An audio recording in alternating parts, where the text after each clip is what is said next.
In the interest of both cost and safety, it's vital that the air-oil separator in your compressor exactly matches your machine's requirements. Essentially, air-oil separation is the final filtration process within an oil-lubricated compressor.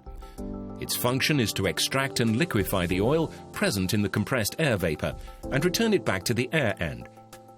However, things may not go to plan if this critical component is made from substandard materials or contains unsuitable filtration media.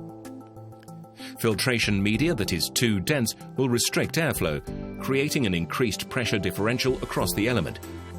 Consequently, the compressor will continue to think its target pressure hasn't been reached, when in fact it has. The result: longer on-load times and increased energy costs. It also means your compressor has to work harder to generate the additional pressure needed to compensate for the pressure drop, putting unnecessary load on your motor and further adding to your energy costs. Multiply this extra power requirement across the life of the filter element and costs soon start to accumulate. As a basic rule, for every 138 millibars pressure difference between the pressure vessel and the delivery port, your motor becomes 1% less efficient, adding 1% more to your running costs. So a 100 kilowatt motor would consume an additional 1 kilowatt for every 138 millibars pressure difference. The greater the pressure drop, the greater the cost. Inadequate separation materials can also allow oil vapor to pass through, otherwise known as carryover. This not only contaminates pipelines and reduces the life of filtration and drying equipment downstream, but is also costly due to oil being lost into the network.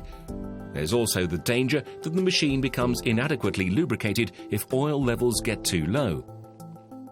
A separator losing oil at 6 parts per million could lose around 5 millilitres of oil every hour, or 1 litre every 200 hours, adding more avoidable cost to your annual bill. In addition, there's the risk of a complete collapse of the air-oil separator due to increased pressure differential, or, if the element isn't suitably earthed, a fire caused by static discharge. And don't forget, if something does go wrong, you're effectively on your own. Using non-genuine parts voids your warranty. Cheaper, non-genuine parts can sometimes seem like a cost saving, but they rarely amount to a false economy. Any small saving made with the initial purchase price can be cancelled out very quickly, and then ends up costing more over the component's life with increased energy costs, loss of lubricant through carryover, damage to downstream equipment and pipelines, a potential fire risk, and not forgetting that using non-genuine components voids your warranty.